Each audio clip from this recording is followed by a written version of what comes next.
Hi friends, मेरा नाम है गौरव और आप देख रहे हैं इजी कॉमर्स क्लासेस। आज हम लोग बात करने वाले हैं बैंक रिकॉन्सिलेशन स्टेटमेंट के बारे में, BRS। ठीक है, BRS जैसे यहाँ पे शुरुआत में लिखा है BRS, ऐसे ही इसकी फुल फॉर्म होती है बैंक रिकॉन्सिलेशन स्टेटमेंट। ये बहुत ही इंपॉर्टेंट टॉपिक है और 100% ये आता ही आता है एग्जाम्स में। ठीक है, तो एक बार देख लेते हैं क्या है इस चैप्टर में। ठीक है, मैंने इस चैप्टर को 5 पॉइंट्स में डिवाइड किया है। ठीक है, चलिए एक बार देख लेते हैं। After studying this chapter study should be able to understand. इस चैप्टर को पढ़ने के बाद आप लोगों को क्या क्या पता चलेगा। सबसे पहला मीनिंग ऑफ BRS के बारे में पता लग जाएगा। Cause of difference in BRS as per cash book and passbook. ठीक है, इन दोनों के डिफरेंस के बारे में पता चलेगा, कैश बुक और पासबुक के बारे में। ठीक है, bank balance as per cash book and passbook के बारे में। ठीक है, एक एक चीज में हम लोग डिस्कस करेंगे। Importance of bank reconciliation statement की इंपॉर्टेंस क्या होती है, कि जरूरी क्यों है। ठीक है, प्रोसीजर की बात कर लेते हैं। Procedure of preparation of BRS and presentation of adjusted cash book. ठीक है, अब एक काम करते हैं, चलो इसको हटाते हैं, फटाफट हम लोग अपने टॉपिक की ओर चलते हैं।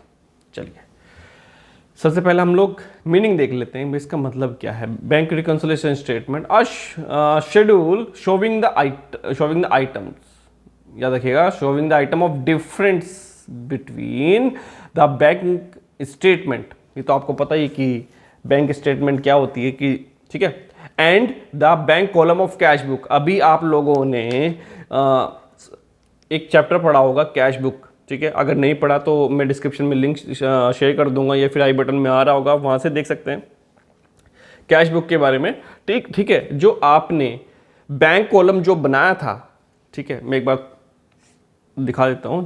डबल कॉलम में हमारा बैंक बनाया जाता है। ठीक है, यहाँ पे कैश, यहाँ पर बैंक, ऐसे यहाँ पे। ठीक है, ये दोनों ये चीज़ आप लोगों ने देखी होगी। यहाँ पर आप लोगों ने कैश बुक में बैंक कॉलम बनाया था। ठीक है,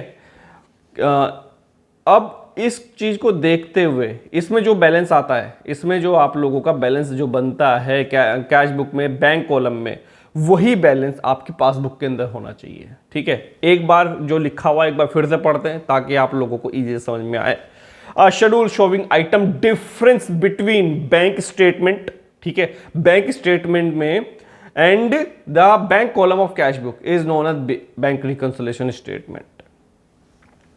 ये वो आइटम शो करता है जो कि डिफरेंस होता है किसका, पासबुक और या फिर बैंक स्टेटमेंट का। ठीक है, बैंक स्टेटमेंट और आपकी कैश बुक दोनों का जो डिफरेंस आइटम्स जो शो करता है वो होता है बैंक रिकंसिलेशन स्टेटमेंट। ठीक है, चलिए थोड़ा सा और आगे पढ़ लेते हैं, इसको हटा देते हैं, आगे बढ़ते हैं। Cause of difference in cash book and passbook. कारण क्या है, कारण क्या है, क्यों डिफरेंस आता है। सबसे पहला है transaction record in cash book. ठीक है, कोई ऐसी ट्रांजैक्शन हुई जो आपने कैश बुक में रिकॉर्ड की है बट नॉट इन पासबुक, जो पासबुक के अंदर रिकॉर्ड नहीं हो पाई।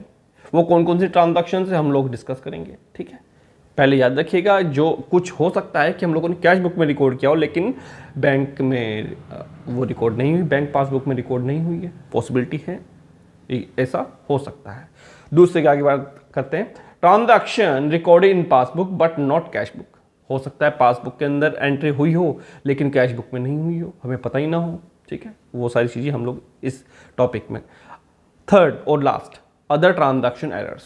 हो सकता है एरर आ जाए, एरर्स कौन कौन से होंगे वो भी हम लोग इसमें डिस्कस करेंगे। तो मेन है ये वाले ये तीन कारण होते हैं जो पासबुक में डिफरेंस आया था। पहला, जो कैश बुक में रिकॉर्डेड है बट पासबुक में नहीं है, और जो पासबुक में रिकॉर्डेड है वो कैश बुक में नहीं है। और तीसरा वो है आपका ट्रांजैक्शन एरर्स। ठीक है, आगे बढ़ते हैं।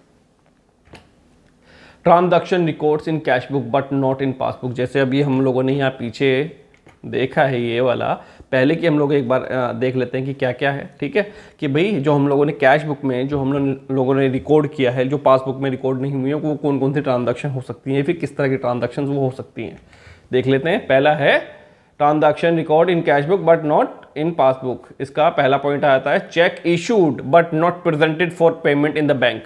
आपने किसी को चेक दिया, आपने किसी सप्लायर को आपने कैश दिया, सॉरी चेक दिया है आपने, ठीक है, लेकिन वो चेक उसके पास रखा हुआ है और आपके अकाउंट में आया ही नहीं, आई मीन वो कैश होने के लिए आया ही नहीं आपके बैंक के पास, तो बैंक तो आपका कम नहीं होगा, यानी कि आपने कैश बुक के कॉलम से उसको पेमेंट साइड से यानी कि क्रेडिट साइड से आप लोगों ने उसको कम कर रखा है। लेकिन बैंक अगर एक्चुअल में अगर हम लोग बैंक की अगर हम लोग पासबुक निकाले वो बढ़ा हुआ है, क्योंकि उसमें से पेमेंट निकली ही नहीं है।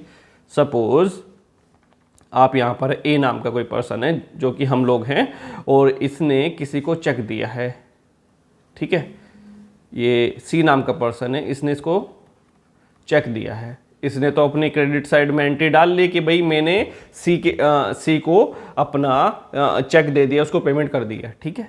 लेकिन जो ए का जो अकाउंट है बैंक में अभी तक सी भाई साहब बहुत थोड़े से सुस्त आदमी हैं, वो चेक थोड़ा लेट भिजवाते हैं, ठीक है।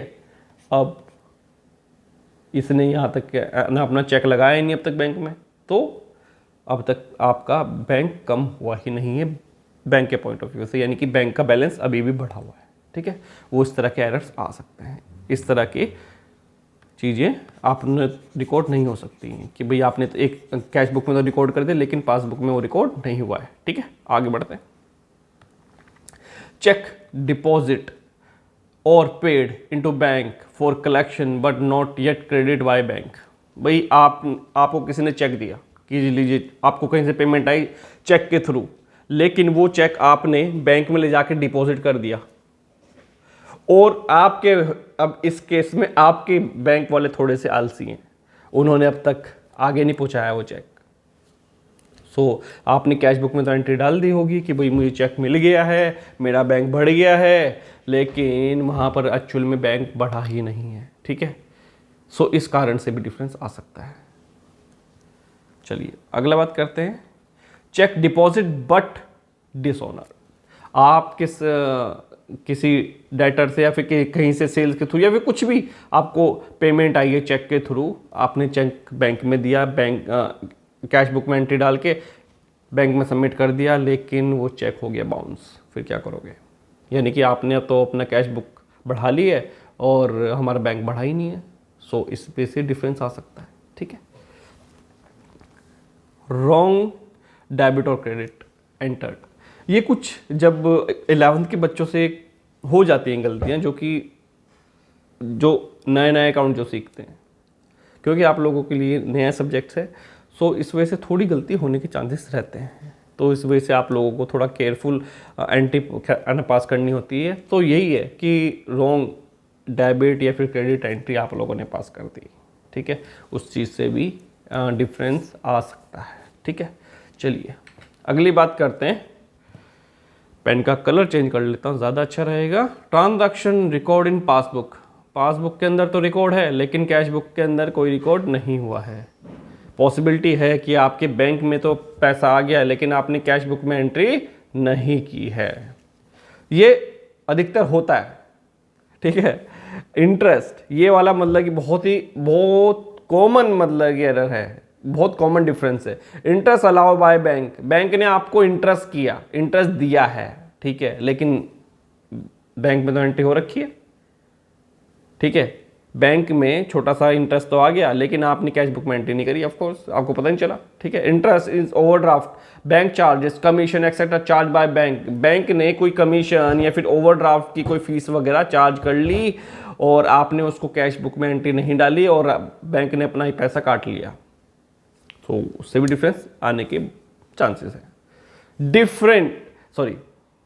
Direct deposit by customer into bank, एक कस्टमर कुछ ऐसे भी होते हैं सीधा बैंक में डिपॉजिट कर देते हैं और बताते तक नहीं है कि जी हमने आपकी पेमेंट कर दी है, और हम लोग उससे क्या नाम बोलते हैं भाई पेमेंट दो, और वो बोलते हैं हमने तो पेमेंट बहुत दिनों पहले कर दी, ठीक है। सो वही चीज़ें होती है। Direct deposit by the customer into bank, customer ने बैंक में डायरेक्ट डिपॉजिट कर दिया और आपको इन्फॉर्म नहीं किया, तो आपके हिसाब से तो ये होगा कि आपका कैश बुक कम रहेगा और आपका बैंक बढ़ गया है, बैंक का बैलेंस बढ़ गया है ना।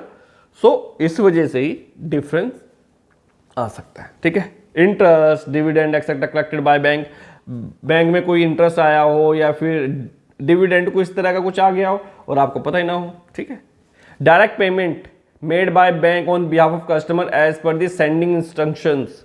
भाई कुछ लोग ऐसे करवा के रखते हैं कि भाई मैं इंस्ट्रक्शन दे रहा हूँ कि इंश्योरेंस वगैरह इस तरह का आप मेरे से ना पूछें और मेरा बिल पेमेंट, इस तरह की बिल पेमेंट वगैरह आप खुद कर दें, ठीक है। इस तरह का छोटी सी मतलब एक फीस चार्ज करते हैं बैंक और आपके बिहाफ पे पेमेंट कर देते हैं।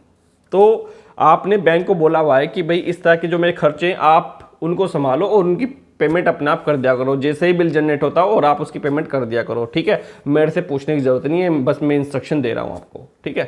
अब इंस्ट्रक्शन तो दे दी, लेकिन आपने जब पेमेंट गई आपने अपने खर्चे उसमें रिकॉर्ड ही नहीं किए कैश बुक में, ठीक है।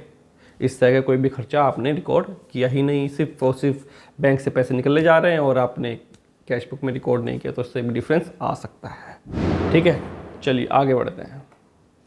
Other transactions, error in totalling और बैलेंसिंग ऑफ कैश बुक। हाँ बिल्कुल आ सकता है भाई, अगर आपने टोटली गलत कर रखा है तो फिर क्या करोगे। ट्रांजैक्शन रिकॉर्ड इन ट्वाइस, दो बार एंट्रियां कर दी हैं भाई, ये भी हो सकता है। ट्रांजैक्शन रिकॉर्ड इन ट्वाइस, ओहो मैंने ये देखो यही एरर आ गया, ठीक है, यही एरर आ गया इसका काट दीजिएगा, ठीक है। एक्चुअली में ये एरर हम लोगों ने जानबूझ के छोड़ा है कि आप लोगों को भी थोड़ा लगे कि हाँ इस तरह का एरर हो सकता है, डबल एंट्री हो सकती है, ठीक है। Error of recording by wrong account, गलत अकाउंट में एंट्री डाल दी भाई, ऐसा भी हो सकता है। Error of recording wrong side of debit instead of credit, या वाइसा वर्सा, क्रेडिट की जगह डेबिट डाल दिया, डेबिट की जगह क्रेडिट डाल दिया, ऐसा हो सकता है, तो उनसे भी डिफरेंस आ सकता है, ठीक है। चलिए आगे बढ़ते हैं। ये हमारा आज इस वीडियो का लास्ट टॉपिक है, ठीक है। और इसके बाद की जो है मतलब कि मैं आपको अगली वीडियो में मैं दूंगा, ठीक है। Need and importance, it help in locating rectifying errors और omission committed either by the firm or by the bank, ठीक है। अब बैंक रिकंसिलेशन बनाने की ज़रूरत क्या पड़ी, उसके फ़ायदे क्या हैं, इंपॉर्टेंस क्या है, क्या ज़रूरत है इसकी, ठीक है। अब सबसे पहला एरर और ओमिशन, जो हम लोग भूल जाते हैं और जो एरर आ जाते हैं उनको हटाने के लिए हम लोग BRS बनाते हैं, ताकि कैश बुक बैंक कॉलम और हमारी पासबुक दोनों मैच करें, ठीक है। Customer become sure the correctness of the bank balance shown by the cash book. Customer को यह श्योर रहे कि भाई जो उसकी पासबुक जो बोल रही है वही है, उसकी कैश बुक भी वही अमाउंट बोल रही है, यानी कि कैश बुक का बैंक कॉलम, मैं बैंक कॉलम की बात कर रहा हूं, ठीक है। ये दोनों के दोनों मैच करने चाहिए। एक बार लिख देता हूं, कैश बुक का बैंक बैलेंस एंड पासबुक का मैच करना चाहिए, दोनों के दोनों इक्वल, दोनों के दोनों सेम ही होने चाहिए, ठीक है। Reduce the chance of fraud bye staff of the firm और द बैंक। भाई हो सकता है कोई आपके स्टाफ का भी कोई फ्रॉड कर सकता है, और ऐसे भी हो सकता है कोई बैंक का बंदा भी फ्रॉड कर सके, तो ये फ्रॉड्स को रोका जा सकता है, ठीक है। Help in keeping track of cheque deposit for collection. भाई जो आप आराम से ट्रैकिंग कर सकते हैं अपने चेक्स की, भाई मैंने ये चेक दिया था, ये आया या नहीं आया, या फिर यहाँ से पेमेंट आई है या नहीं आई, इस तरह की चीज़ों को आप लोग ट्रैक कर सकते हो, ठीक है। इसमें बहुत ही मददगार होता है BRS, और BRS बहुत इंपॉर्टेंट और बहुत ही ईजी टॉपिक है। अगर आप इसको अच्छे से समझते हो और अच्छे से करते हो तो बहुत ही ईजी है, अगर वरना थोड़ा सा भी इसमें क्या ना आपने लापरवाही कर दी तो सारा खराब हो सकता है। और ये बता दूं, ये 100% एग्जाम में आता है जरूर, ठीक है। तो चलिए आज के लिए हम लोग इतना ही रखते हैं, मिलते हैं हम लोग अगली क्लास में।